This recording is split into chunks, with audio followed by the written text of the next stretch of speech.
Merhaba değerli izleyiciler. Bugün bilim ve matematikte zaman hakkında geliştirilmiş en çarpıcı fikirlerden birini keşfe çıkıyoruz. Ruliyat ve bu garip yapı içindeki zamanın doğası. Sorularımız büyük. Matematiksel gerçeklikler nasıl ortaya çıkar? Zaman ve keşif matematikte nasıl işler? Ve tüm bunlar felsefe, bilim ve gözlemcinin rolünü nasıl etkiler? İlk önce ruliyat kavramını anlamaya başlayalım. Ruliyat adeta bir hesaplama evrimi gibi. Düşünün ki tüm olası hesaplama kuralları, mesela bir Turing makinesinin farklı kombinasyonları ya da hipergrafın yeniden yazım kuralları, tek bir yapıda toplanmış. İşte bu yapının aslı ruliyat.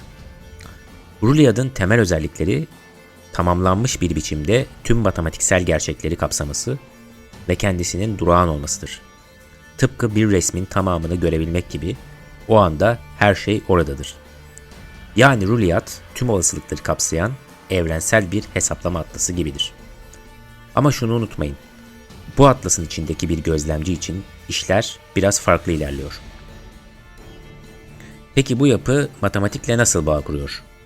Ruliyat yalnızca fiziksel gerçeklik için değil, aynı zamanda matematiksel gerçekler için de bir temeldir. Metamatematiksel uzay, tüm olası matematiksel yapıları kapsayan bir soyut uzaydır. Burada gözlemciler teoremleri ve paradigmaları tıpkı bir harita gibi kademeli olarak keşfediyorlar. Ancak burada zaman fiziktekinden farklı işliyor. Fizikte zaman olayların ardışık hesaplanmasıdır.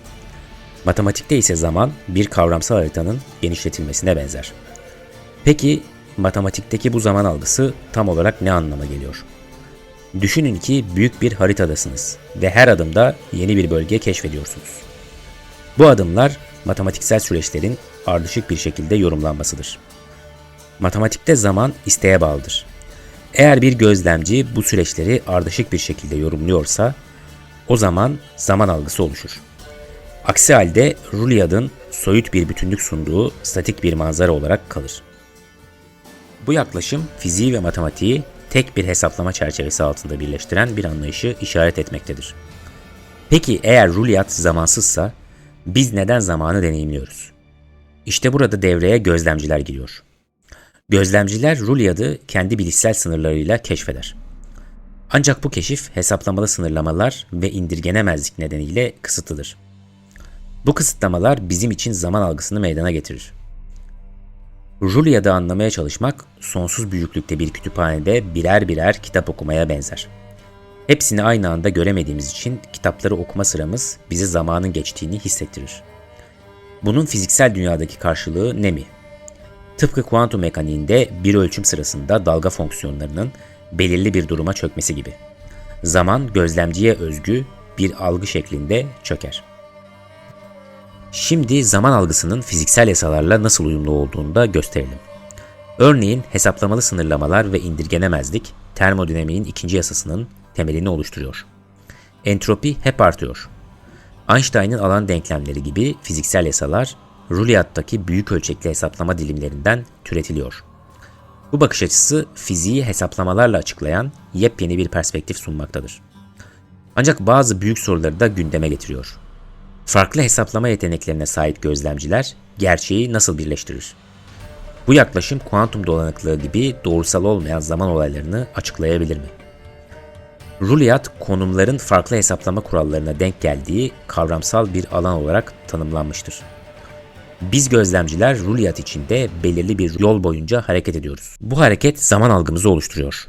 Ruliyat içinde bir hesaplama yolu boyunca ilerlemek bizim deneyimlediğimiz zamanın akışı oluyor. Ancak bu hesaplama yolları farklı kurallar arasında geçiş yapabilir mi? Fizik yasaları bu kırsal alanın hangi bölgelerine karşılık geliyor? Gibi sorular bizi hem fizik hem de matematik açısından çok daha derin sulara götürüyor. Ruliyat sadece bilimsel değil, aynı zamanda felsefi anlamda da büyük yankılar uyandırıyor. İşte bazı ilginç sonuçlar. Ruliyat, zamansal ilerlemenin bir illüzyon olduğunu ve aslında zamanın gözlemciye bağlı bir fenomen olduğunu savunmaktadır. Platon'un soyut matematiksel gerçeklikler idealine çok benzer. Ancak farklı olarak bu gerçeklik gözlemcilerin sınırlı süreçleriyle şekillenmektedir. Juliet içindeki farklı yollar farklı matematiksel tarihleri temsil eder. Bu da bizi alternatif gerçeklikler ve özgür irade gibi derin sorularla karşı karşıya bırakıyor. Elbette bu teorinin beraberinde getirdiği büyük zorluklar da var. Juliet'in matematiksel ve fiziksel tahminlerini test etmek mümkün mü? Özellikle kuantum yerçekimi gibi karmaşık alanlarda bu nasıl yapılabilir? Juliet'in dinamiklerini anlamak için tam bir matematiksel model gerekiyor. Bu model olmadan yapı yalnızca kavramsal bir teori olarak kalabilir. Bu sadece insan gözlemcilerle sınırlı değildir. Peki farklı ve daha gelişmiş hesaplama kapasitesine sahip bir gözlemci için Juliet nasıl görünür? Juliet, fiziği, matematiği ve gözlemcinin rolünü birleştirerek bize birleşik bir gerçeklik teorisi için umut vermektedir. Juliet ve zaman hakkındaki bu yolculuk bizi hem evreni hem de zamanı anlamak için yepyeni bir düşünce biçimine davet ediyor. Eğer bu fikirler ilginizi çektiyse mutlaka düşüncelerinizi yorumlarda paylaşın ve gelecekte bu konularla ilgili daha fazla içerik için kanalımıza abone olun. Bilim ve keşif dolu bir yolculuğa devam etmek için bizimle kalın.